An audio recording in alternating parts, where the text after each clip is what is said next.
United States of আমেরিকার এক লোক তার অনেক বন্ধুকে মুসলমান বানিয়েছে, কালিমার দাওয়াত দিয়েছে, কিন্তু তার বিজনেস পার্টনার খ্রিস্টান বন্ধুকে সে কালিমার দাওয়াত দিতে পারেনি। সে মনে মনে ভাবলো, আমার জীবন থাক আর না থাক, আমার খ্রিস্টান বন্ধুকে তার কলিজার ভেতরে কালিমার দাওয়াত দিয়ে আমি ছিদ্র করে দেবো। সুবহানাল্লাহ।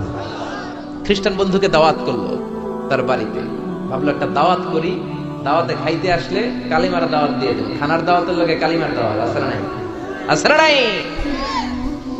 ও মিয়া, খাওয়া আছে যেখানে মানুষ যায়, জিলাপি আছে যেখানে পোলাপান যায়, দাওয়াত দিল, খাবারের দাওয়াত, ডাইনিং টেবিল ভর্তি খাবার আর খাবার। খ্রিস্টান বন্ধু আসছে, পেট ভরে খেয়েছে, মহা খুশি, আমার মুসলিম বন্ধু আমার দাওয়াত দিয়েছে, আমাকে লাঞ্চ করালো। এরপর স্টারবাক্সের 2টা কফি দুইজনে নিয়ে ডাইনিং টেবিলে বসেছে। তো মুসলিম বন্ধুর মাথায় চিন্তা, যে করেই হোক কালিমার দাওয়াতটা আমার এই খ্রিস্টান বন্ধুর অন্তরের মধ্যে আমি ঢুকিয়ে দিব। খ্রিস্টান বন্ধুকে সে জিজ্ঞেস করলো, oh my friend, how much time do you need to make a parallel circle by 2 million Christians?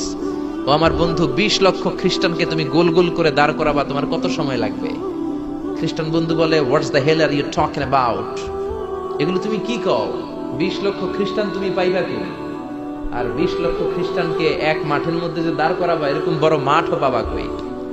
মুসলিম বন্ধু বলে, ফর এন এক্সাম্পল, ধরে নাও, উদাহরণস্বরূপ আমি যদি তোমাকে বিশাল বড় একটা স্কয়ার দেই, মাঠ, আর 20 লাখ খ্রিস্টান এনে দেই, 20 লাখ খ্রিস্টানকে এরকম গোল গোল প্যারালাল সার্কেলে তুমি দাঁড় করাবা, কত সময় লাগবে? খ্রিস্টান বন্ধু বলে, at least I need 1 week, এক সপ্তাহ তো লাগবেই, but I need to train them up. এই লোকগুলোকে আমার ট্রেন আপ করতে হবে, প্রশিক্ষণ দিতে হবে।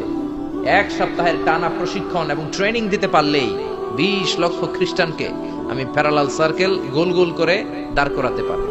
মুসলিম বন্ধু বলল, ফাইন। মুসলিম বন্ধুর মাথায় একটাই চিন্তা, কেমন করে কালিমার দাওয়াত দেয়া যায়, যেরকম, ঠিক কিনা? মুসলিম বন্ধু বলল, keep in your mind, they are not from the same countries man. এই 20 লক্ষ খ্রিস্টান কিন্তু একই দেশের হবে না। Some of them from United States of America, some from England, some from Switzerland, some from Singapore, Malaysia, Indonesia, Bangladesh, অনেক দেশের লোক হবে তারা। কত সময় লাগবে? খ্রিস্টান বন্ধু বলে, it's very tough for me. তাহলে তো এটা আমার জন্য খুব টাফ হয়ে যায়। I can't make it within a week. এক সপ্তাহে এটা করা আমার পক্ষে সম্ভব। I need 2 weeks. আমার 2 সপ্তাহ লাগবে। কয় সপ্তাহ? জোরে বলেন, কয় সপ্তাহ? 2 সপ্তাহ লাগবে। মুসলিম বন্ধু বলল, কিপ ইন ইউর মাইন্ড, এটা তোমার মাথায় রেখো, they are not from the same languages. এই 20 লক্ষ খ্রিস্টান কিন্তু একই ভাষাভাষীর নয়। তাদের কেউ কথা বলবে ইংরেজিতে, কেউ উর্দুতে, কেউ চাইনিজ, কেউ মান্দারিন, কেউ উর্দু, কেউ হিন্দি, কেউ সিন্ধি, কেউ বাংলা।